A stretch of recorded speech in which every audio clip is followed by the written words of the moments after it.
सुबह का समय इशिका को अपना बेड बहुत मुलायम और आरामदायक लग रहा था। उसकी नींद भले ही खुल गई थी, पर अभी तक उसने अपनी आंखें नहीं खोली थीं। उसे हल्की हल्की ठंड महसूस हो रही थी और वो और ज़्यादा दुबकी चली जा रही थी। सूरज की हल्की रोशनी कांच की खिड़की से होते हुए कमरे के अंदर आ रही थी, जो कि इशिका के चेहरे पर एक अलग ही नूर बिखेर रही थी। सूरज की रोशनी जैसे ही इशिका के चेहरे पर पड़ती है, उसकी बहुएं झुंझलाहट से सिकुड़ जाती हैं। वो धीरे धीरे अपनी आंखें खोलती है और मुस्कुराती है, पर जैसे ही वो अच्छे से जागती है, उसे एहसास होता है कि उसका चेहरा पिलो पर नहीं था, बल्कि वो निखिल के चेस्ट पर अपना सिर रखकर सोई हुई थी। ओह शिट, आखिर मैं यहाँ कैसे आई? इशिका जल्दी से दूर जाने की कोशिश करती है कि तभी उसे एहसास होता है कि निखिल ने उसकी कमर को अपने हाथ से बहुत टाइटली पकड़ा हुआ है। और ऐसा नहीं था कि सिर्फ निखिल ने उसे पकड़ा हुआ था, बल्कि उसके पैर भी निखिल के पैर से लिपटे हुए थे। उसे खुद पर बहुत शर्मिंदगी होती है। वो जल्दी से अपना पैर दूर कर लेती है। उसका दिल बहुत तेजी से धड़क रहा था। अगर निखिल की नींद खुल गई तो फिर क्या होगा? इसी का धीरे धीरे निखिल का हाथ अपनी कमर से रिमूव करने की कोशिश करती है, पर निखिल उसे और कस के पकड़कर अपनी ओर खींच लेता है। इशिका का सिर एक बार फिर निखिल के चेस्ट पर चला गया था। जिस पोजीशन में इस समय वो थी, उसके दिल की धड़कन के साथ साथ उसकी सांसें भी तेज हो गई थी। पूरी कोशिश करने के बाद जब वो थक जाती है, तो अब एक आखिरी रास्ता उसके पास यही था कि वो निखिल को जगा दे। इसलिए वो धीरे से निखिल को आवाज़ लगाती है, मिस्टर ओबराय। पर निखिल का कोई रिएक्शन नहीं था। वो अभी भी बहुत रिलैक्स होकर उसे अपने सीने से लगाए सो रहा था। इशिका फिर एक बार उसे आवाज़ लगाती है, मिस्टर ओबराय, मिस्टर ओबराय उठिए। पर निखिल कहाँ उठने वाला था। इशिका की नज़र उसके मासूम चेहरे पर पड़ती है और वो उसके थोड़ा और करीब जाकर उसके हैंडसम से फेस को देखने लगता है। वो बहुत गहरी नींद में लग रहा था। निखिल ने इशिका को इतनी टाइटली पकड़ा था कि ऐसा लग रहा था मानो अगर वो उसे छोड़ देगा तो इशिका उससे दूर चली जाएगी। निखिल उठिए, मुझे बाथरूम जाना है। इशिका ने इस बार निखिल के चेहरे पर हल्का थपथपाते हुए फिर जगाने की कोशिश की थी, मगर इस बार भी उसका कोई रिस्पॉन्स नहीं था। इशिका को अब गुस्सा आने लगा था। तभी उसके दिमाग में एक आइडिया आता है और उसके चेहरे पर एक शरारती मुस्कान आ जाती है। वो अपना पेट पकड़कर निखिल के कान के पास जाती है और एकदम से चिल्लाती है, आह, मेरा पेट, मेरे पेट में बहुत दर्द हो रहा है। मिस्टर ओबराय उठिए। इशिका ने इतना तेज चिल्लाया था कि निखिल हड़बड़ाते हुए उठता है। इशिका को उसका पेट पकड़कर चिल्लाता देख वो और ज़्यादा घबरा जाता है। वो उसका चेहरा अपने हाथों में थामते हुए कहता है, इशिका, इशिका, क्या हुआ तुम्हें? क्या तुम्हें पेट में दर्द हो रहा है? इशिका दर्द का नाटक करते हुए अपना सिर हाँ में हिलाती है और वो फिर से एक बार चिल्लाती है, निखिल घबराते हुए, इशिका शांत हो जाओ। मैं तुम्हें मैं तुम्हें हॉस्पिटल ले चलता हूँ। प्लीज़ तुम रिलैक्स हो जाओ। मैं हूं ना। मैं तुम्हें कुछ नहीं होने दूंगा। निखिल सच में बहुत ज़्यादा घबरा गया था, इतना कि उसके माथे पर पसीने की बूंदें आ गई थी। इशिका ने कभी सोचा भी नहीं था कि निखिल इतना ज़्यादा घबरा जाएगा। वो निखिल की आंखों में देखती है और उसको इतना ज़्यादा परेशान देखकर उसका मन नहीं होता कि वो उसे और ज़्यादा परेशान करे। वो सीधी होकर बैठ जाती है। मिस्टर ओबराय, रिलैक्स, मैं बिल्कुल ठीक हूँ। मैंने यह सब बस आपको जगाने के लिए किया था। आपको पता भी है मैं कितनी देर से आपको जगा रही थी। मुझे बाथरूम जाना था। निखिल तो जैसे अपनी जगह पर ही जम गया था। पता नहीं उसने इशिका की बात सुनी भी थी या नहीं, पर थोड़ी देर बाद उसका रिस्पॉन्स आता है, क्या मतलब तुम्हें पेट में दर्द नहीं हो रहा था? इशिका कहती है, आई एम सॉरी, वो मैंने आपको जगाने के लिए नाटक किया था। हालांकि इशिका ने एक बहुत ही क्यूट सा चेहरा बनाकर यह सब बोला था, पर निखिल को इस बार उसके चेहरे पर कोई मासूमियत दिखाई नहीं देती है। निखिल गुस्से से इशिका की बाह पकड़कर उसे अपने पास खींचता है और उसकी आंखों में आंखें डालकर कहता है, क्या बोला तुमने? मजाक? हर चीज़ तुम्हें मजाक लगती है ना? तुम्हारी इस हरकत का किसी और पर क्या असर होगा? तुमने इसके बारे में एक बार भी सोचा? पता है मैं कितना घबरा गया था। यू इडियट, आखिर कब तक तुम मुझे ऐसे परेशान करने वाली हो? निखिल इशिका की बांह झटककर उससे दूर कर देता है। इशिका पीछे बेड पर गिरती है। वो एक छोटे बच्चे के जैसे निखिल को एकटक देख रही थी, पर उसके मुंह से एक भी शब्द नहीं निकलते हैं। निखिल गुस्से से कंबल दूसरी ओर फेंकता है और बेड पर से उठकर जाने लगता है, पर इशिका जल्दी से फिर से उठकर बैठती है और उसका हाथ पकड़कर उसे रोक देती है। निखिल गुस्से से उसे घूरता है, जैसे वो उसे चेतावनी दे रहा हो कि वो उसका हाथ छोड़ दे। इशिका जल्दी से अपने दोनों कान पकड़ लेती है। I am sorry mister Oberoi, मुझे नहीं पता था कि आप इतना डर जाओगे। आई प्रॉमिस, मैं ऐसा फिर दोबारा कभी नहीं करूँगी, कभी भी नहीं। प्लीज़ मुझे माफ़ कर दीजिए। निखिल ना चाहते हुए भी उसके चेहरे की मासूमियत देखकर पिघल जाता है और वापस से बेड पर बैठ जाता है। तुम्हें लगता है कि तुम्हारी ये स्माइल हर किसी को बेवकूफ़ बना सकता है, पर मुझे नहीं बना सकती। दोबारा कभी ऐसा कुछ करने की हिम्मत भी मत करना। यह आपकी पनिशमेंट थी। आप बैरियर तोड़कर मेरी तरफ क्यों आए? इशिका ने अपने कंधे उचकाते हुए कहा था, जैसे इस सब में उसकी कोई भी गलती नहीं थी। निखिल अपने चेहरे को अपने हाथों से रब करता है। इशिका एक बार फिर उसका मॉर्निंग लुक देखने लगती है। निखिल के पूरे बाल बेपरवाह से उसके चेहरे पर बिखरे हुए थे। पहली बार ड्रेसिंग और हैंडसम निखिल में इशिका को एक क्यूट निखिल दिखाई दे रहा था। थोड़ी देर के लिए तो वो उसे देखती ही रह जाती है। निखिल इशिका का छोटा सा चेहरा अपने हाथों में पकड़कर बेड की ओर मोड़ता है। ध्यान से देखो कि कौन किसकी तरफ आया है। बैरियर तुमने तोड़ा है, मैंने नहीं। अब जाकर इशिका ने इस बात पर ध्यान दिया था कि निखिल उसकी ओर नहीं आया था, बल्कि वो ही निखिल की ओर चली गई थी। उसे खुद पर बहुत शर्मिंदगी फील होती है और उसका चेहरा टमाटर के जैसे लाल हो जाता है, जिसे वो निखिल की नज़रों से अवॉइड करके छुपाने की कोशिश करती है। पर निखिल पहले ही ये भाप चुका था कि इशिका शर्मा रही है। तो मिसेज ओबराय, अब आप बोलिए, मैं आपको क्या पनिशमेंट दूँ? कहते हुए निखिल इशिका की ओर बढ़ने लगा। इशिका हैरानी से उसको देखती है। पनिशमेंट? इशिका हकलाने लगती है। निखिल एक सेक्सी वे में कहता है, हाँ पनिशमेंट। अगर तुम मुझे पनिशमेंट दे सकती हो तो मैं क्यों नहीं दे सकता? तो क्या तुम पनिशमेंट के लिए तैयार हो? निखिल ने इशिका के होठों को देखते हुए कहा था। इशिका एकदम से घबरा गई थी। उसकी तो जैसे सांस ही सूखने लगी थी। मिस्टर ओबलाय, प्लीज मुझे जाने दीजिए, मुझे बाथरूम जाना है। इशिका जानने को होती है। निखिल उसकी कलाई पकड़कर अपनी ओर खींच लेता है और उसकी पतली कमर में अपने हाथ डालते हुए अपने थोड़ा और करीब करके कहता है, ऐसे कैसे मिसेस ओबराय? अगर आपने गलती की है तो सज़ा तो आपको मिलेगी ही।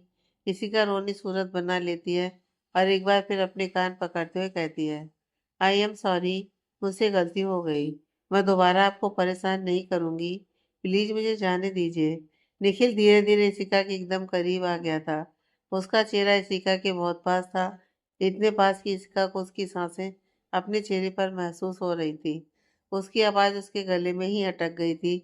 उसकी आंखें धीरे धीरे बंद हो जाती हैं। निखिल थोड़ी देर उसके चेहरे को देखता है और फिर मुस्कुराते हुए उसे छोड़ देता है। थोड़ी देर तो इशिका को खुद को संभालने में लग जाता है। दोनों के बीच खामोशी थी, पर निखिल उसकी ऐसी हालत देखकर मुस्कुराया जा रहा था।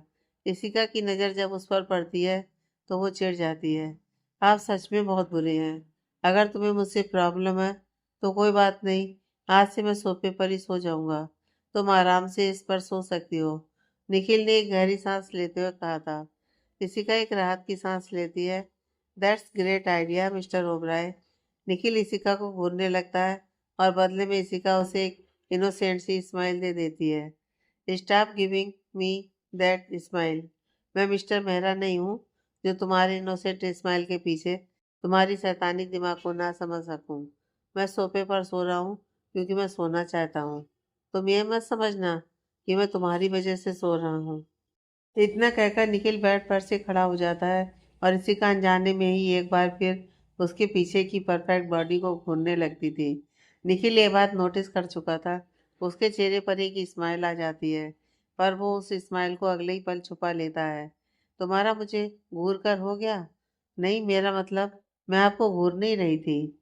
इशिका हड़बड़ा गई थी, जैसे उसकी कोई चोरी पकड़ ली गई हो। वो ऐसे दिखाती है जैसे कि वो बेडशीट को देख रही थी और उसे निखिल में कोई इंटरेस्ट न हो।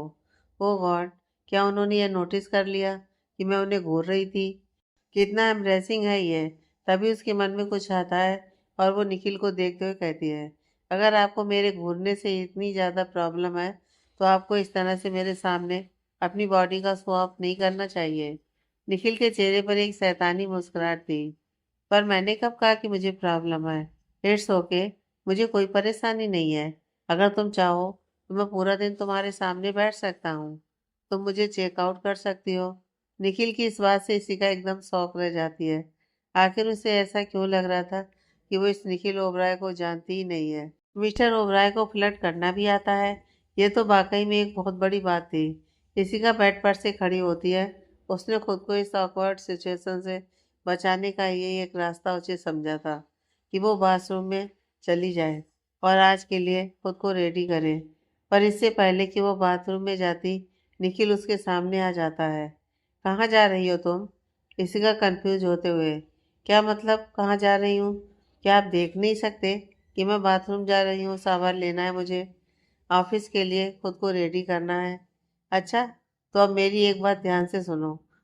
हर रोज़ पहले बाथरूम मैं यूज़ करूँगा, उसके बाद तुम जाओगी। इसलिए तुम नहीं, मैं बाथरूम जा रहा हूँ। निखिल ने इशिका को ऑर्डर दिया था। एक्सक्यूज़ मी, पहले मैंने कहा था कि मैं जा रही हूँ। इसका मतलब पहले मैं ही जाऊँगी। इशिका भी अपनी बात पर अड़ी हुई थी। बिल्कुल नहीं, मुझे ऑफिस के लिए रेडी होना है। मेरी 8 बजे एक बहुत इंपॉर्टेंट मीटिंग है। निखिल का टोन अब भी वही था। इशिका को पता था कि वो चाहे कुछ भी कर ले, पर एक बार अगर निखिल ने कुछ कह दिया है तो वो उसकी बात कभी नहीं मानेगा। इशिका सिचुएशन को अपने फेवर में करने का कोई और उपाय ढूंढने लगती है।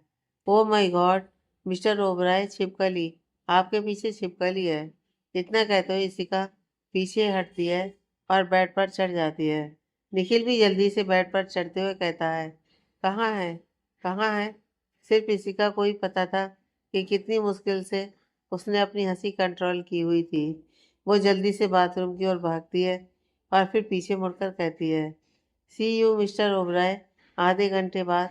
तब तक आप ढूंढते रहिए। अरे वही छिपकली, आई थिंक आधे घंटे में तो मिल जाएगी। इतना कहकर इससे पहले कि निखिल उसे पकड़ पाता, इशिका हंसती हुई जल्दी से बाथरूम के अंदर भाग जाती है और दरवाज़ा लॉक कर लेती है। दरवाजे पर निखिल अभी भी गुस्से से दरवाजे को घूर रहा था। इडियट, चिढ़ते हुए वो वहां से सीधे बालकनी की ओर चला जाता है। थोड़ी देर बाद जब इशिका शावर लेकर फ्री होती है तो उसे याद आता है कि वो अपने कपड़े लेना तो भूल ही गई। वो टॉवल उठाकर उसे अपनी बॉडी से लपेट लेती है। टॉवल बहुत छोटी थी। मुश्किल से वो इशिका के चेस्ट से लेकर थाइस तक ही ढक पाई थी।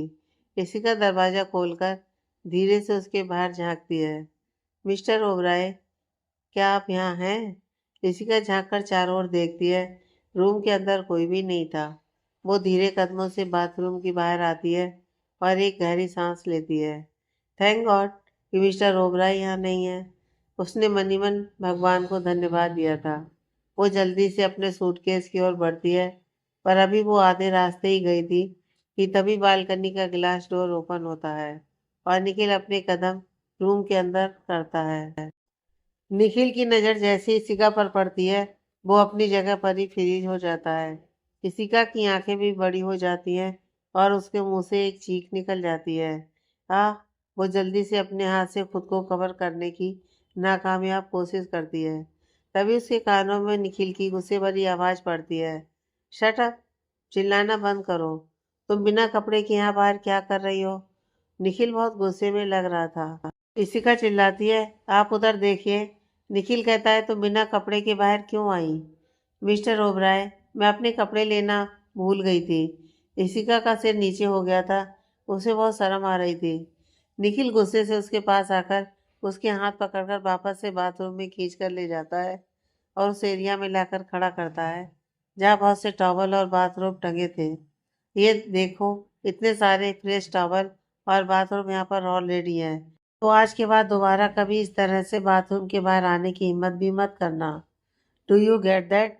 इशिका उसके गुस्से भरी आवाज़ से कांप सी गई थी। हालांकि इस इंसिडेंट से इशिका खुद ही बहुत ज़्यादा शर्मिंदा फील कर रही थी, पर निखिल की यह बात उसे अंदर तक बहुत ज़्यादा हर्ट करती है। उसकी आंखें नम हो गई थी। वो निखिल का चेहरा देखती है। पता नहीं क्यों, पर उसे फील होता है कि निखिल के चेहरे पर उसको लेकर घृणा के भाव थे। वो तो इशिका की ओर देख भी नहीं रहा था, बल्कि दूसरी ओर देखकर बात कर रहा था। इशिका धीरे से कहती है, मैं ऐसे बाहर कभी नहीं आती। मुझे लगा आप कमरे में नहीं हो, पूरा रूम खाली था, तो मैंने सोचा कि मैं जल्दी से बाथरूम लेकर खुद को कवर कर लूंगी। आपको मुझे ऐसे घृणा की नज़रों से देखने की कोई ज़रूरत नहीं है। मुझे पता है कि मैं अच्छी नहीं दिखती हूँ और मैं दूसरी लड़कियों की जैसे अट्रैक्टिव भी नहीं हूँ, लेकिन मैं इस बात को लेकर बिल्कुल भी दुखी नहीं हूँ। मैं अपने आप को पसंद करती हूँ। आपको मुझे खुद को बदसूरत फील कराने की कोई ज़रूरत नहीं है। निखिल इशिका की इस बात से स्पीचलेस हो जाता है। वो समझ गया था कि इसका उसके जेस्चर का एक अलग ही मतलब निकाल रही है। वह अपने फोरहेड को हल्के से सहलाता है और झुंझलाहट से अपनी आंखें कसकर बंद कर लेता है। इशिका वहां से जाने लगती है। निखिल तुरंत उसका हाथ पकड़ लेता है और इशिका उसका हाथ झटकते हुए गुस्से से कहती है, डोंट टच मी। आपको कोई अधिकार नहीं है कि आप मेरी इस तरह से इंसल्ट करें। मैं बस सूरत हूँ, मुझे इससे कोई परेशानी नहीं है और आपको भी नहीं होनी चाहिए।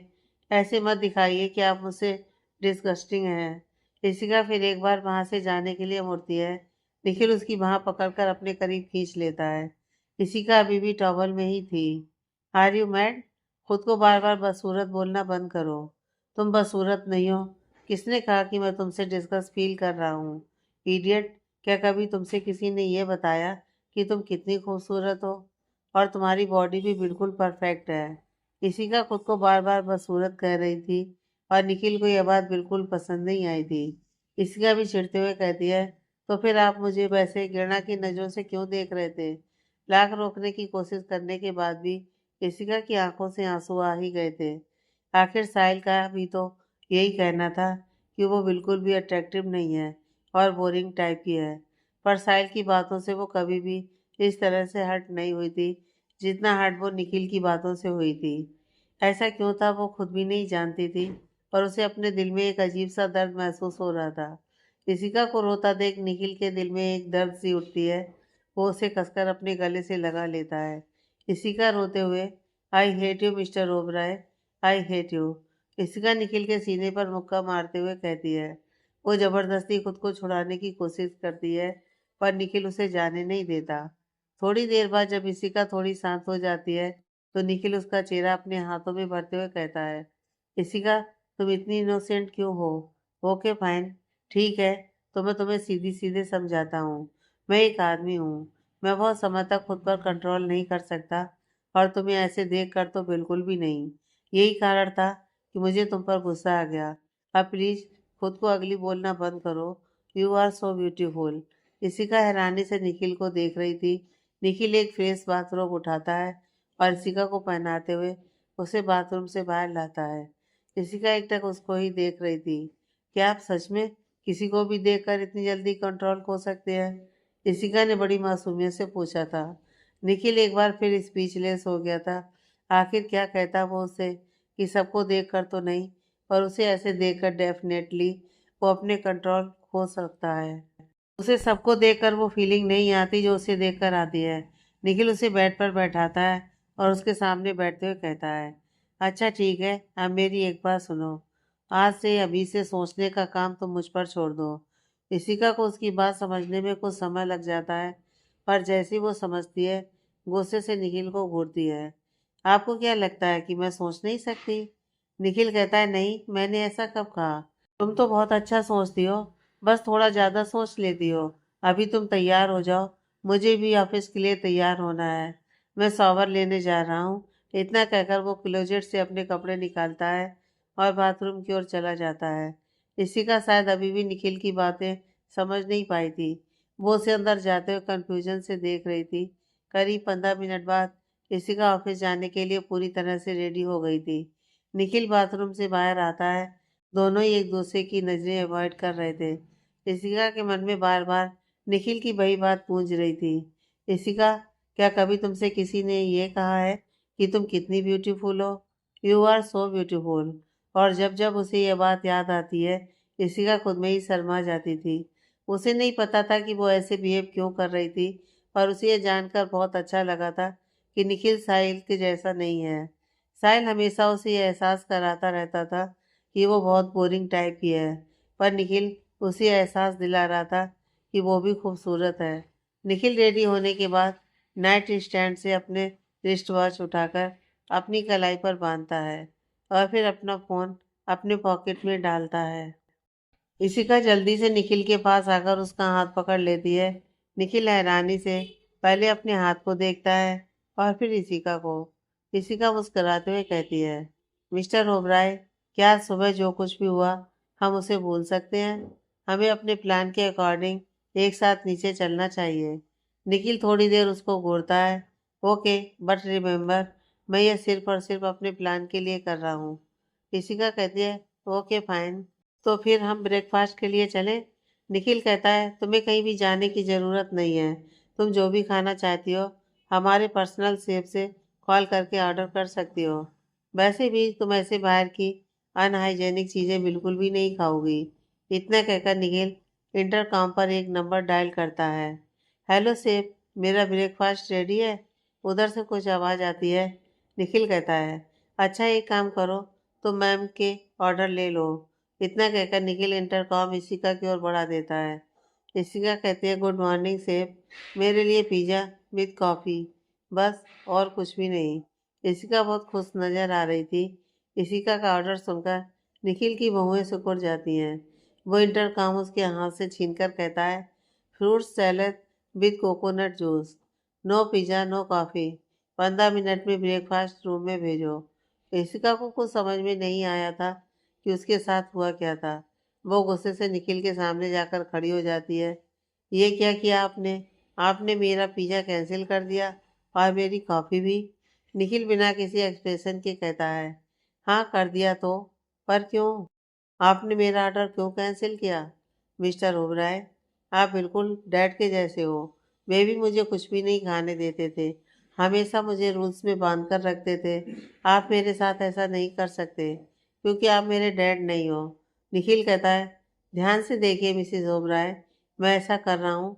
और एक बात, मुझे बहुत अच्छे से पता है कि तुम पिज़्ज़ा के लिए बहुत क्रेजी हो, इसलिए मैं तुम्हें वार्न कर रहा हूँ, पिज़्ज़ा खाने की हिम्मत भी मत करना, वरना अगर मुझे ये पता चला कि तुमने मेरी बात नहीं मानी है तो तुम सोच भी नहीं सकती कि मैं क्या करूँगा।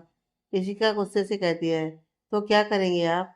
निखिल इशिका को घूरने लगता है। इशिका उसी तेवर के साथ कहती है, बताइए, चुप क्यों हो गए? निखिल कहता है, तो मैं तुम्हें सुबह शाम दोनों समय सिर्फ उबले खाने ही खिलाऊंगा। Choices is yours. इशिका कुछ कहने को होती है पर उसे कुछ समझ में नहीं आता कि क्या बोले। वो इरिटेट होकर अपने पैर पटकती हुई बेड पर जाकर बैठ जाती है, पर उसकी नज़रें अभी भी निखिल को घूर रही थीं। यह बात निखिल को भी बहुत अच्छे से पता थी, पर उसके चेहरे पर अब भी कोई एक्सप्रेशन नहीं था। वो चुपचाप अपने लैपटॉप लेकर सोफे पर बैठ जाता है और फिर अपने लैपटॉप ओपन कर उसमें से कुछ काम करने लगता है। ऋषिका उसको घूरने के सिवाय और कर भी क्या सकती थी। थोड़ी देर बाद दरवाजे पर नॉक होता है। निखिल दरवाज़ा खोलता है। वेटर ब्रेकफास्ट की ट्रॉली लिए अंदर आता है। ट्रॉली को बालकनी में सेट करने के बाद वेटर धीरे से इशिका और निखिल की ओर देखते हुए कहता है, sir, may congratulation for the wedding. Nikhil Ishika उसे थैंक यू बोलते हैं। वेटर वहाँ से चला जाता है। ब्रेकफास्ट देकर इशिका का मुंह बन जाता है। फिर भी वो अपनी कोकोनट वाटर उठाती है और बालकनी से व्यू देखते हुए उसे पीने लगती है। और इस बीच निखिल चुपचाप शांति से अपने ब्रेकफास्ट खत्म करता है। अपने ब्रेकफास्ट खत्म करने के बाद वह देखता है कि इशिका ने अब तक फ्रूट्स और सैलड को हाथ भी नहीं लगाया था। अपने फ्रूट्स और सैलड खत्म करो, निखिल ने इशिका को याद दिलाया था। इशिका प्लेट्स को घूर रही थी जबकि निखिल उसे घूर रहा था। इशिका की नज़र जैसे ही निखिल पर पड़ती है तो वो देखती है कि निखिल उसे ही घूर रहा था। वो चुपचाप चेयर पर बैठकर जल्दी से अपना सारा नाश्ता खत्म करती है। निखिल वहां से जाने लगता है। इशिका कहती है, क्या आप जा रहे हैं? निखिल कहता है, यस। और फिर वो एक की इशिका की ओर बढ़ाते हुए कहता है, क्लोजेट में बहुत जगह खाली है, तुम्हें अपना सामान लगेज में रखने की कोई ज़रूरत नहीं है। क्या हम यहीं रहने वाले हैं? इशिका कंफ्यूज थी। वो खुद को निखिल से सवाल करने से रोक नहीं पाई थी। निखिल थोड़ी देर के लिए चुप ही रह जाता है और फिर कहता है, अगर तुम यहाँ कंफर्टेबल नहीं हो तो हम अपने विला चल सकते हैं। इशिका कहती है, नहीं, ऐसी बात नहीं है, मुझे बस थोड़ी क्यूरोसिटी थी कि आप हमेशा रिसॉर्ट पर ही क्यों रहते हैं, घर क्यों नहीं जाते कभी? क्योंकि मेरे पास घर जाने की कोई वजह नहीं है। निखिल के चेहरे पर अब भी कोई भाव नहीं था। इशिका उसे गहरी नजरों से देख रही थी, जैसे वो उसके जवाब का इंतजार कर रही हो। निखिल कहता है, ज्यादा सोचने की जरूरत नहीं है। ठीक है, मैं तुम्हें शाम को विला ले चलूंगा। सच? ऋषिका के चेहरे पर एक बड़ी सी स्माइल आ जाती है। वो सच में उसके विला जाना चाहती थी। इसलिए जब निखिल ने कहा कि वो उसे वहां ले जाएगा, तो वो बहुत खुश हो गई थी। निखिल रूम से बाहर निकल जाता है। उसके चेहरे पर भी एक छोटी सी स्माइल थी। हाँ, पहले वो विला जाना उतना पसंद नहीं करता था, क्योंकि वो अकेला था। पर अब वो अकेला नहीं था, उसकी वाइफ उसके साथ थी। आखिर वो उसे कब तक ऐसे रिसोर्ट में रखता। थोड़ी देर बाद इशिका भी रूम से बाहर निकल जाती है। क्योंकि उनका रिसोर्ट वाला प्रोजेक्ट लगभग कंप्लीट होने वाला था। बस थोड़े ही काम और बच गए थे। इशिका अपने केबिन में पहुंचती है और अपने लैपटॉप ऑन करके चेयर पर बैठ जाती है। तभी स्वरा उसके केबिन पर नॉक करती है। इशिका कहती है, मैम आप आइए ना। स्वरा मुस्कुराते हुए केबिन के अंदर आती हैं। हे इशिका, क्या तुम एक दिन की भी छुट्टी नहीं लेने वाली? स्वरा ने आज इशिका को ऑफिस में एक्सपेक्ट नहीं किया था। वो उसे वहां देखकर बहुत हैरान थी। इशिका कंफ्यूजन से कहती है, क्यों? मुझे छुट्टी क्यों लेनी चाहिए? इशिका, तुम्हारा हनीमून पीरियड चल रहा है और मैं अपने एक्सपीरियंस के हिसाब से कह रही हूँ कि जरूर निखिल भी तुम्हें बहुत थका देता होगा।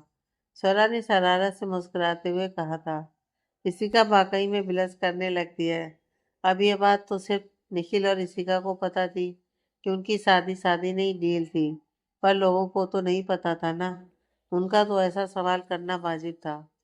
एक्चुअली हम दोनों ही हमेशा से सुबह जल्दी जाग जाते हैं। और फिर मिस्टर, इशिका कहते कहते रुक गई थी। वो मिस्टर ओबराय कहने वाली थी, पर अगले ही पल वो खुद को रोक लेती है। एक्चुअली निखिल की 8 बजे कोई इम्पोर्टेंट मीटिंग भी थी। स्वरा अपनी आंखें रोल करते हुए कहती है, ओह गॉड, मैंने सोचा था कि शादी के बाद निखिल थोड़ा सा सुधर जाएगा, पूरा दिन काम के पीछे भागना बंद कर देगा। पर ऐसा लगता है कि मैं गलत थी। इशिका अपने लैपटॉप में देखते हुए कहती है, हम दोनों ही गलत थे। स्वरा हंसने लगती है।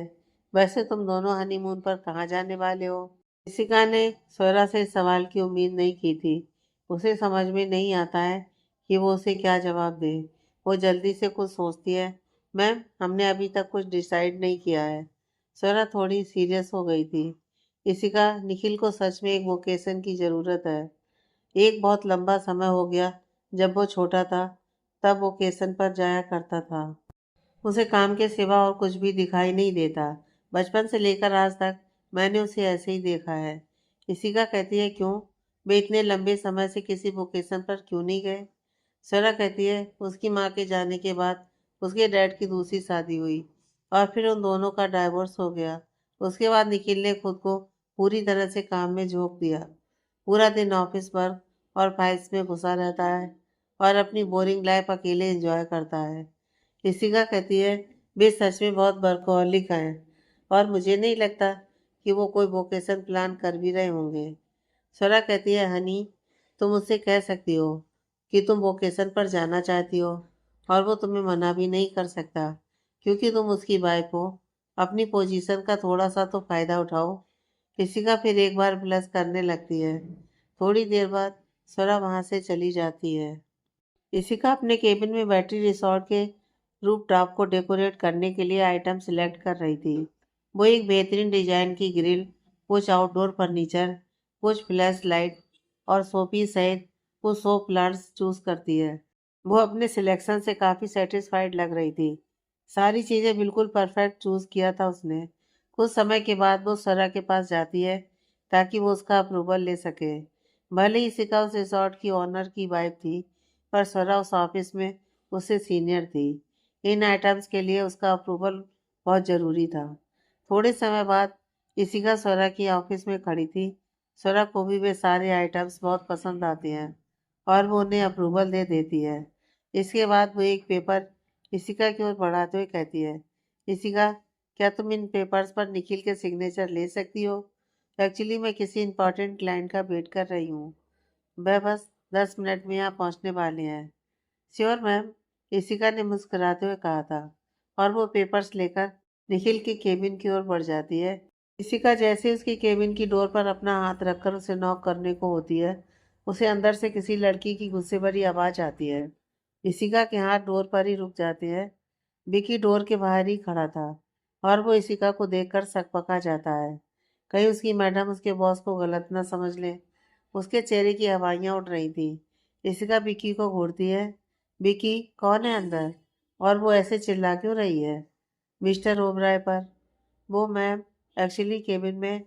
विकी को समझ में नहीं आता कि वो इशिका को सच बताए या ना बताए। इशिका गुस्से से कहती है, व्हाट मैम? कुछ आगे बोलो। कौन है अंदर? विकी अपना सिर झुका लेता है। इशिका गुस्से से कहती है, तुम्हें बाद में देखती हूँ। इतना बोलकर वो बिना केबिन का डोर नॉक किए दरवाजा खोलती है और अंदर कदम रखती है। जैसे ही वो कदम रखती है, उसके कदम दरवाजे पर ही रुक जाते हैं। वो देखती है कि निखिल पर जो लड़की चिल्ला रही थी, वह कोई और नहीं बल्कि रीता थी। तुम मेरे साथ ऐसा कैसे कर सकते हो निखिल? तुमने उस शिक्षिका से शादी कर ली? रीता निखिल पर चिल्ला रही थी। निखिल अपने केबिन में चेयर पर बड़ी शांति से बैठा था, जैसे रीता के चिल्लाने का उस पर कोई फर्क नहीं पड़ रहा था। रीता कहती है, निखिल, वो सिर्फ एक मामूली सी लड़की है जिसने अभी अभी अपनी ग्रेजुएशन कंप्लीट किया है। उसे कोई एक्सपीरियंस नहीं है। वो इस बिजनेस वर्ल्ड में सरवाइव नहीं कर सकती। निखिल एक कोल्ड वॉइस में कहता है, तो अब तुम मुझे बताओगी कि मुझे क्या करना चाहिए और क्या नहीं करना चाहिए।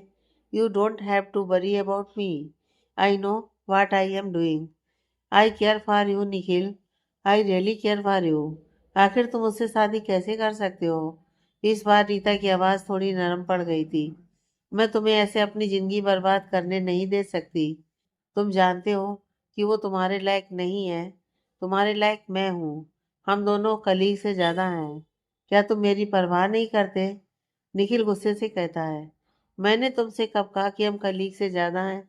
और रही बात तुम्हारी परवाह करने की, तो वो सिर्फ इसलिए था क्योंकि तुम मेरे डैड की फ्रेंड की बेटी हो, वरना मैं तुम्हें कब का इस ऑफिस से बाहर फेंक चुका होता।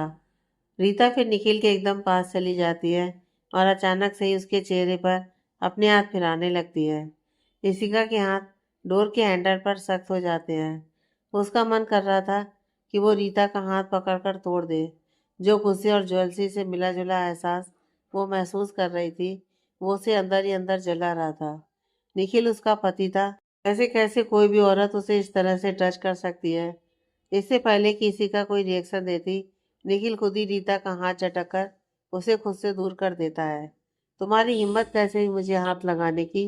दोबारा कभी तुम मुझे मेरे केबिन में दिखाई नहीं देनी चाहिए। Now get out from my office. Nikhil को यह बात बिल्कुल पसंद नहीं थी कि कोई भी लड़की उसकी इजाज़त के बगैर उसके करीब आए। उसे ऐसी लड़कियों से बेहद नफरत थी। रीता को बहुत तेज गुस्सा आता है और वो चिल्लाते हुए कहती है, तुम उस बेशरम बेहया इशिका की वजह से मुझसे ऐसे बात कर रहे हो ना? पर तुम नहीं जानते कि वो कैसी लड़की है। वो तुम्हारे साथ सिर्फ इसलिए आई है क्योंकि वो मिसेस ओबराय बनना चाहती थी। हमेशा उसका यही इरादा था, और आखिर उसने तुम्हें अपनी जाल में फंसा ही लिया।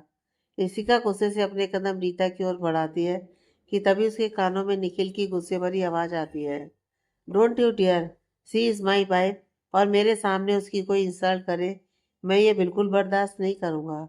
रीता किसी साइको के जैसे गहरी गहरी सांस ले रही थी। नहीं, मुझे पता है तुम मुझसे प्यार करते हो, और जो न्यूज़ आजकल सोशल मीडिया पर वायरल हो रहा है, वे सभी के सभी झूठे हैं। तुम लोगों ने जो ये फेरी टेल स्टोरी लोगों को सुनाई है, मैं बहुत अच्छे से जानती हूँ कि वो सच्ची नहीं है। मुझे नहीं पता कि तुम ये झूठ क्यों बोल रहे हो। शायद तुम उसे बचाना चाहते हो, लेकिन मैं तुम्हें बहुत अच्छे से जानती हूँ। तुम उसके जैसी इडियट लड़की से प्यार कर ही नहीं सकते, क्योंकि तुम बहुत अच्छे से जानते हो कि वो तुम्हारे लायक बिल्कुल भी नहीं है। रीता एक बार फिर निखिल के पास पहुंच गई थी और उसका हाथ जबरदस्ती पकड़ते हुए कहती है, निखिल, वो लड़की तुम्हें कभी इतना प्यार नहीं कर सकती जितना मैं करती हूँ। मैं तुम्हें इस दुनिया में सबसे ज़्यादा प्यार करती हूँ। मैं तुम्हारे लिए कुछ भी कर सकती हूँ, कुछ भी। प्लीज कह दो ये सब झूठ है। अब तक इशिका का सब्र एकदम जवाब दे चुका था। वो रीता को सबक सिखाना चाहती थी। वो पूरी तरह से केबिन में एंटर करती है और एक झटके से डोर बंद करती है। डोर के बंद होने की आवाज़ सुनकर निखिल और रीता दोनों का ध्यान उस ओर जाता है और वे दोनों उधर देखते हैं। रीता ने अभी भी जबरदस्ती निखिल का हाथ पकड़ा हुआ था। निखिल की आंखें डोर पर खड़ी ऋषिका को देखकर बड़ी हो जाती हैं। निखिल जल्दी से अपना हाथ रीता से दूर करता है। उसे डर था कि ऋषिका कहीं आधी अधूरी सिचुएशन देखकर कुछ गलत ना समझ ले। अपने कदम रीता से लगभग 5-6 स्टेप पीछे कर लेता है। Get out from my office right now. इससे पहले कि मैं तुम्हें यहाँ से धक्के मारकर बाहर फेंकवा दूँ, मेरी नज़र से दूर हो जाओ। निखिल की आंखें गुस्से से लाल हो गई थी। आखिर वो इशिका को गुस्सा दिलाने या उसके मन में रीता को लेकर कोई गलतफहमी कैसे होने दे सकता था। रीता को निखिल की बात पर और भी ज़्यादा गुस्सा आता है। वो इस छोटी सी लड़की के लिए उससे इतनी ज़्यादा बदतमीजी और रूडनेस से बात कैसे कर सकता था। वो इशिका की ओर जाती है। ये सब तुम्हारी वजह से हो रहा है, सिर्फ और सिर्फ तुम्हारी वजह से। तुम हम दोनों के बीच में आई हो। तुमने मुझसे मेरे निखिल को छीना है। मैं तुम्हें नहीं छोड़ूंगी। इशिका गुस्से से निखिल को घूर रही थी। रीता जब ये बात नोटिस करती है तो उसके दिमाग में कुछ आइडिया आता है और उसके चेहरे पर एक शैतानी भरी मुस्कुराहट आ जाती है। वो इशिका की ओर बड़े ही एटीट्यूड से देखते हुए कहती है, इशिका, तुम्हें क्या लगता है कि निखिल तुम्हें पसंद करता है? तो मिस इशिका मेहरा, ये बताइए कि क्या निखिल ने तुम्हें यह बताया कि कैसे वो हर रात मेरे बिस्तर गर्म करता था? तुम्हारी उसकी जिंदगी में आने से पहले वो तो मेरे बिना एक पल भी नहीं रह पाता था। दिन रात मुझसे ही चिपका रहता था। Shut up, just shut up. अपनी बकवास बंद करो। निखिल को इतना ज्यादा गुस्सा कभी किसी पर नहीं आया था जितना उसे इस समय रीता पर आ रहा था। वो बदतमीज लड़की कुछ भी बकवास किए जा रही थी, वो भी उसकी वाइफ के सामने, जिसे वो बहुत प्यार करता था। वो नहीं चाहता था कि उसके और इशिका के बीच कोई गलत फहमी आए। क्या हुआ अगर इशिका सच में उसकी बातों का भरोसा कर ले? तुम्हें थोड़ी सी भी शर्म बची है या नहीं? खुद के बारे में इतना घटिया झूठ कैसे फैला सकती हो तुम? मुझे नहीं पता था कि तुम इस तरह की लड़की हो। तुम्हें अपनी खुद की इज्जत की भी जरा सी भी परवाह नहीं है। किस तरह की लड़की हो तुम? ऋषिका के कान भरना बंद करो। तुम बहुत अच्छे से जानती हो कि हम दोनों के बीच कभी कुछ नहीं हुआ है। इनफैक्ट हम उतने अच्छे दोस्त भी नहीं हैं कि कभी एक साथ बाहर भी जाएं। तुम इस ऑफिस में भी सिर्फ और सिर्फ डैड की वजह से हो। निखिल इशिका के एक्सप्रेशन नोटिस कर रहा था। उसके जबड़े कस गए थे। वो इशिका के पास जाकर कहता है, इशिका, मेरा यकीन करो, ये सब झूठ है। ये लड़की पागल हो गई है। तुम्हें इसकी बात सुनने की कोई ज़रूरत नहीं है। रीता उसी एटीट्यूड के साथ कहती है, निखिल जान, झूठ क्यों बोल रहे हो? अब बता भी दो अपनी वाइफ को। आखिर वो तुम्हारी बीवी है। एक ना एक दिन तो उसे पता चल ही जाएगा। बताओ ना कि कैसे मैं रोज रात को तुम्हें प्रसन्न करती थी और तुम हर रात मेरे पास आते थे। बताओ इसे, कैसे तुम मुझे सेटिस्फाइड करते थे? हम दोनों एक दूसरे के कितने करीब थे। निखिल गुस्से से कहता है, अगर तुमने अपनी बकवास अभी के अभी बंद नहीं की तो फिर मैं भूल जाऊंगा कि तुम एक लड़की हो। रीता निखिल को इग्नोर करती है। इसी का तुमसे बेहतर तुम्हारे पति को मैं जानती हूँ। उसकी हर एक आदत को बखूबी जानती हूँ। तुम्हारा पति पहले ही मेरा हो चुका है। निखिल अब गुस्से से रीता की ओर बढ़ता है पर इशिका उसका हाथ पकड़ लेती है। रुकिए। निखिल के कदम रुक जाते हैं। वो इशिका को देखता है पर इशिका उसकी ओर नहीं देख रही थी। आज उसे उसकी आंखों में एक अलग ही गुस्सा नजर आ रहा था। इशिका गुस्से से तेज कदमों से रीता के पास जाती है। उसकी आंखें इस समय आग उगल रही थी। हालांकि उसे इस समय कोई एहसास नहीं हो रहा था कि उसे इतनी तकलीफ क्यों हो रही थी।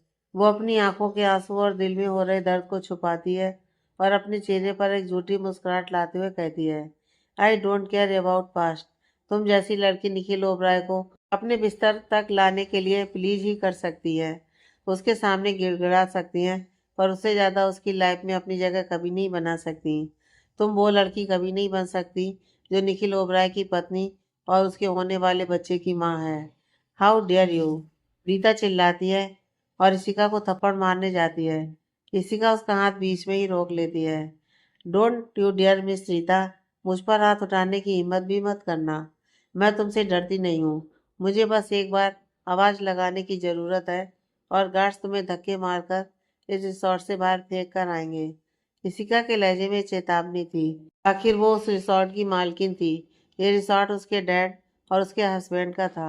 इतना कहकर ऋषिका रीता का हाथ झटकती है और निखिल की ओर बढ़ जाती है। वो इस वक्त इतनी ज़्यादा गुस्से में थी कि उसे खुद भी नहीं पता था कि वो क्या कर रही है। अभी थोड़ी देर पहले जब रीता ने निखिल के चेहरे पर अपनी उंगलियां फेरी थी तो ऋषिका का खून जल गया था। उसके कानों में अभी भी रीता के बेशब्द गूंज रहे थे।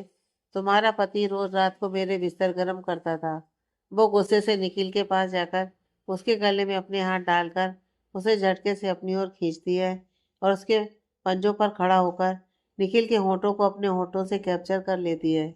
निखिल तो अपनी जगह पर ही फ्रीज हो गया था। उसने इशिका से इसकी उम्मीद बिल्कुल भी नहीं की थी। उस समय के लिए तो वो कुछ रिएक्ट ही नहीं कर पाता है, पर थोड़ी देर में वो भी इशिका के किस पर रिस्पॉन्स करता है और अपने हाथ आगे बढ़ाकर इशिका की पतली कमर में डालकर उसे अपने एकदम करीब खींच लेता है। इशिका को उतना अच्छा किस करना नहीं आ रहा था। वो किसी अनएक्सपीरियंस के जैसे उसे किस कर रही थी। निखिल उसके एक बैग को सहलाते हुए उस किस को और ज़्यादा डीप करता है। इशिका सांस लेने के लिए अपना मुंह खोलती है। निखिल उस बात का फायदा उठाता है और अपनी जीभ उसके मुंह में डालकर उसे और डीपली किस करने लगता है। दोनों की सांसें तेज हो गई थी और दिल तेजी से धड़क रहा था।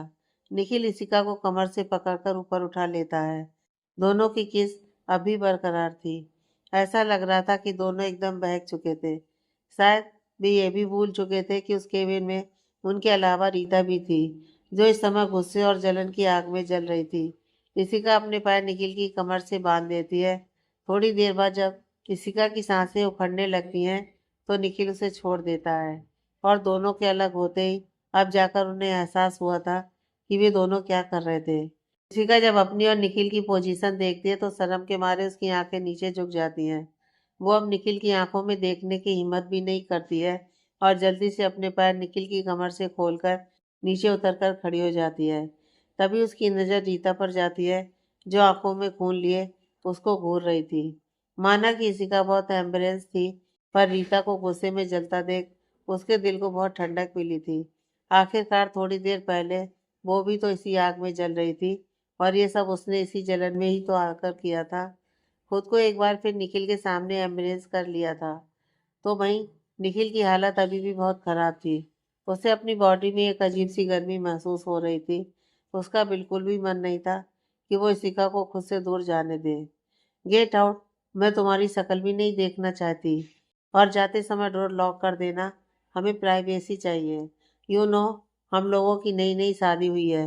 इशिका ने यह सब सिर्फ को और ज़्यादा जलाने और इरिटेट करने के लिए कहा था और वो उसमें पूरी तरह से सफल भी हो गई थी।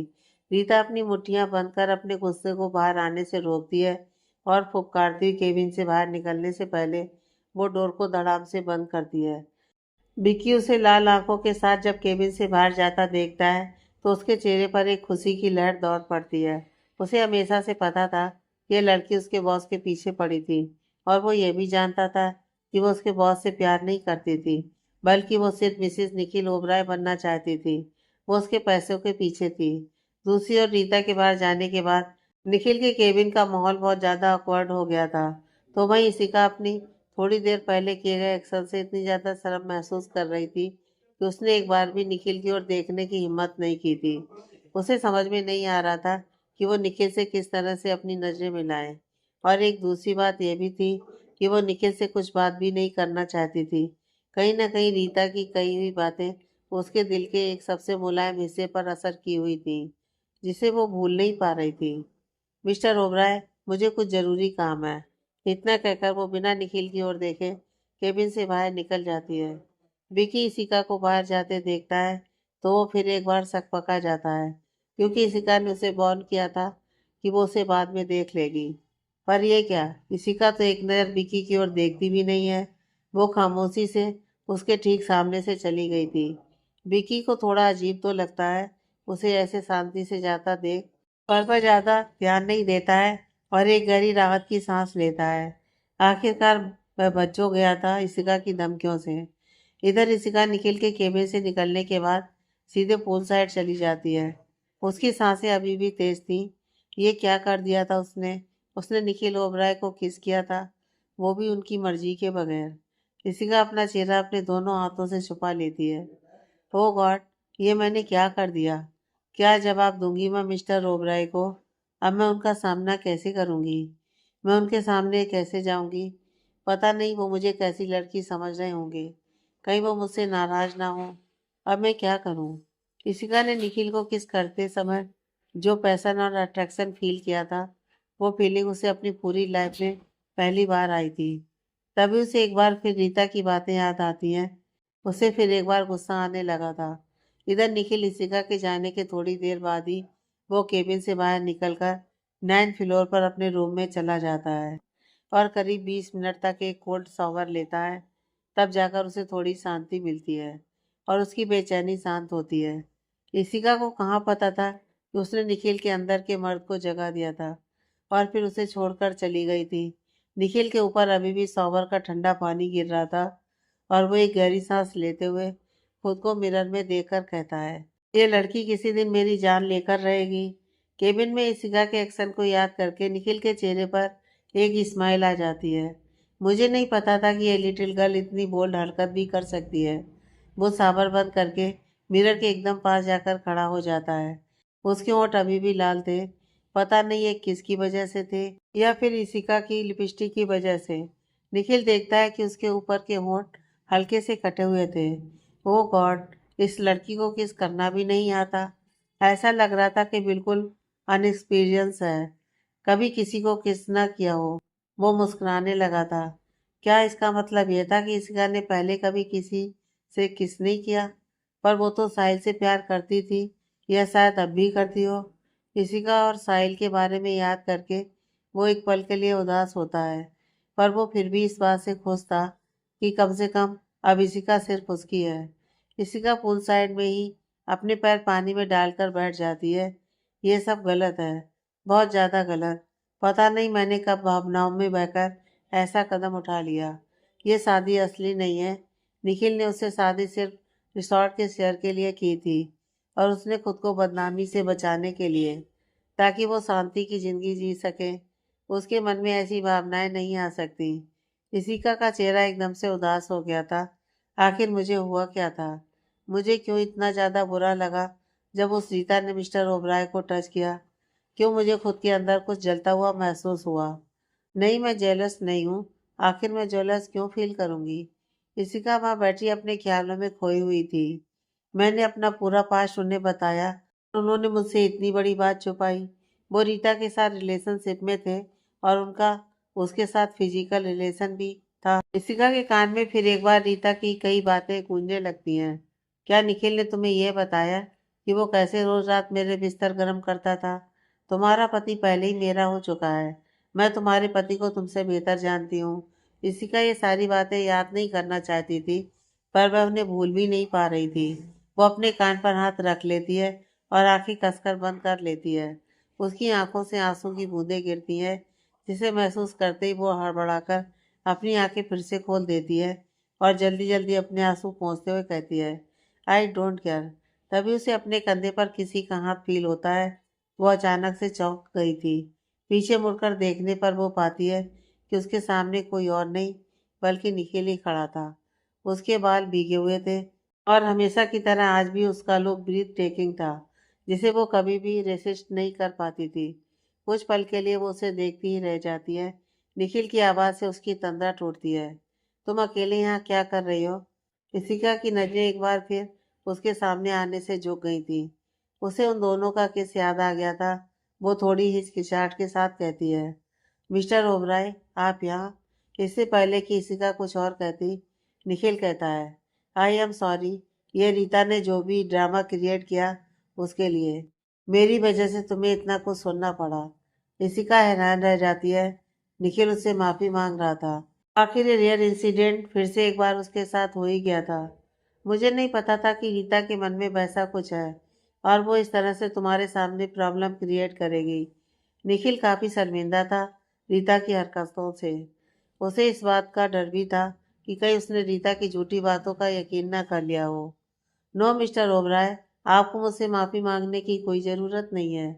मुझे आप दोनों के पास्ट से कोई मतलब नहीं है। इशिका अभी भी केबिन के अंदर हुआ वाकया भूली नहीं थी। निखिल इशिका को हैरानी से देखने लगता है।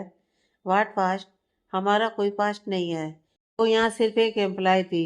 मैंने ये बात पहले भी तुमसे बहुत बार क्लियर किया है। इशिका अपना हाथ ऊपर करते हुए कहती है, इट्स ओके मिस्टर ओबराय, ये कोई रियल रिलेशनशिप नहीं है जो आप मुझे एक्सप्लेनेशन दे रहे हैं।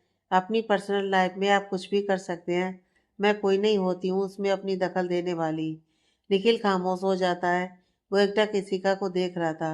कुछ देर पहले तक उसकी आंखों में जो सुकून था, अब वो एक उदासी में बदल गया था।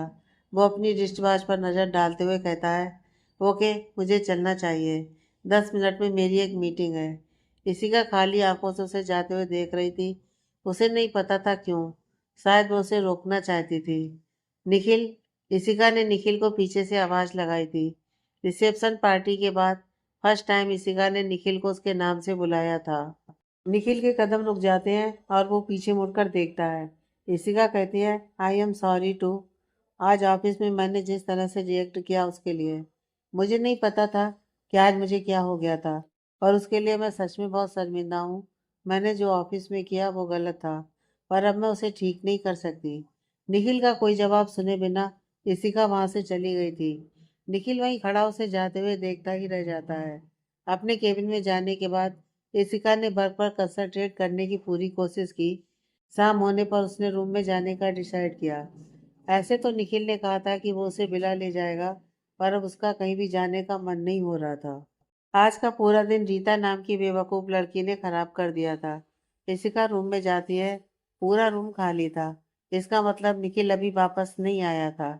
इशिका चेंज करती है और बेड पर बैठ जाती है, अपने ख्यालों में खोई हुई। उसकी आंखों के सामने फिर एक बार वही सीन दौड़ जाता था, जब उसने निखिल के होंठों को कैप्चर किया था। उस बारे में सोचते ही इशिका के पूरे शरीर में सिरन सी दौड़ उठती है। वो बेड पर से उठकर टहलने लगती है। हमें एक साथ 1 साल रहना है, ऐसे तो हम एक दिन भी साथ नहीं रह सकते। क्या करूं कि इस ऑकवर्ड सिचुएशन को अवॉइड कर पाऊं।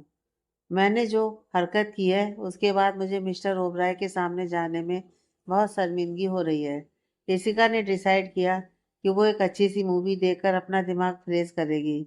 उसने इंटरकॉम प्रेस किया और सेफ से पॉपकॉर्न मंगाया। करीब 15 मिनट बाद निखिल कमरे के अंदर आ जाता है। उसके हाथ में एक बड़ा सा पॉपकॉर्न का बकेट था। इशिका कमरे में बेड पर बैठी मूवी एंजॉय कर रही थी। इस बीच दोपहर में हुई घटनाएं उसके दिमाग से साफ हो चुकी थी। आखिरकार मूवी उसकी कमजोरी जो थी। घर में पूरे टाइम खाली बैठने पर वो मूवी देखना पसंद करती थी, और कोई ऐसा वैसा नहीं, हॉरर मूवी देखती थी वो। भले ही उसे कितना भी डर लगे वो कंबल में दुबक कर देखती थी, पर देखती जरूर थी। रूम का डोर खुलते ही इशिका की नज़र निखिल के हाथ में बड़े से पॉपकॉर्न के बकेट पर पड़ती है। वो एक साइड होते हुए उसके पास आती है और बकेट उसके हाथ से छीन लेती है। हे, आराम से, निखिल ने उसे वार्न किया था। इशिका खुशी खुशी वापस जाकर बेड पर बैठ गई थी। निखिल कहता है, 1 मिनट रुको, क्या ये पॉपकॉर्न खाना तुम्हारे लिए सेफ है? इशिका निखिल को घूरती है और फिर अपने हाथ में लिए बड़े से पॉपकॉर्न बकेट को। उसके चेहरे के भाव बार बार बन बिगड़ रहे थे। मिस्टर ओबराय, अब क्या आप मुझसे मेरा पॉपकॉर्न भी छीनने वाले हैं? नहीं प्लीज, आपने मुझे पहले ही सुबह पिज़्ज़ा नहीं खाने दिया। मैं आपको बिल्कुल नहीं दूंगी। कहते हुए इशिका उसे अपने पीछे छुपा लेती है। इससे पहले कि निखिल कुछ करता, इशिका एक मुट्ठी पॉपकॉर्न अपने हाथ में उठाती है और उसे अपने मुंह में भर लेती है, और उसे चबाते हुए कहती है, आप ये मुझसे नहीं छीन सकते, समझिए आप, मैं नहीं दूंगी। निखिल इशिका को घूरते हुए उसके पास आता है और पॉपकॉर्न का बकेट उसके हाथों से छीन लेता है। इशिका रोनी सूरत बनाकर निखिल को देखती है। प्लीज मिस्टर ओबराय, मुझसे ये मत छीनिए ना। निखिल अपना फोन अपनी पॉकेट से निकालता है। रुको, मुझे चेक करने दो। थोड़ी देर तक वो अपने मोबाइल में कुछ टाइप करता है और फिर सीरियस नज़रों से इशिका को घूरता है। इशिका समझ गई थी कि निखिल सर्च कर रहा था कि क्या पॉपकॉर्न उसके लिए सेफ है। वो मनी मन भगवान से प्रार्थना कर रही थी कि यह उसके लिए सेफ हो। निखिल पॉपकॉर्न का बकेट इशिका की ओर बढ़ा देता है। You can it, it's safe. Ishika खुश होते हुए बकेट फिर से अपने हाथों में ले लेती है। थैंक यू मिस्टर ओबराय, कहते हुए वो आगे बढ़कर निखिल के गाल पर किस कर देती है। निखिल फिर एक बार शॉक्ड रह जाता है। शायद इशिका भूल गई थी कि उसके सामने निखिल था। यह उसकी हैबिट बन गई थी। जब भी रणविजय उसे कोई गिफ्ट देते थे तो वो अपनी खुशी ऐसे ही जाहिर करती थी। निखिल भले ही शॉक्ड था, पर इशिका फिर एक बार पॉपकॉर्न खाते हुए अपनी मूवी एंजॉय करने में लग गई थी। उसने इसके बाद एक नज़र भी निखिल को नहीं देखा था। क्या कर रही हो तुम? निखिल ने थोड़ा कंफर्टेबली बैठते हुए पूछा था। मैं मूवी देख रही हूँ। क्या आप लाइट ऑफ कर सकते हैं? इशिका की नज़रें पूरी तरह से टीवी पर बनी हुई थी, या फिर यह कहें कि वो ऐसा दिखा रही थी क्योंकि उसे निखिल को अवॉइड करना था। वो दोपहर की कोई भी बात याद नहीं करना चाहती थी, खास करके किस वाली बात तो बिल्कुल भी नहीं। और फिर वो अभी तक रीता की भी बात भूली नहीं थी। क्या पता रीता सच बोल रही हो और मिस्टर ओबराय का सच में उसके साथ कोई रिश्ता हो। शायद वो निखिल से नाराज भी थी। और फिर अभी थोड़ी देर पहले एक्साइटेड होकर जब उसने निखिल को चिक्स पर किस किया था, तो भी उसे रियलाइज हो गया था कि उसने एक बार फिर खुद को निखिल के सामने एम्बेरेस कर लिया है। पर वो निखिल को ऐसा दिखाती है कि उसने नोटिस ही नहीं किया। निखिल ने बाथरूम में जाने से पहले इशिका के कहे अकॉर्डिंग रूम का लाइट ऑफ कर दी थी। इशिका उसको बाथरूम में जाते देख एक राहत की सांस लेती है। उसकी ट्रिक ने सब संभाल लिया था। आगे की कहानी नेक्स्ट पार्ट में।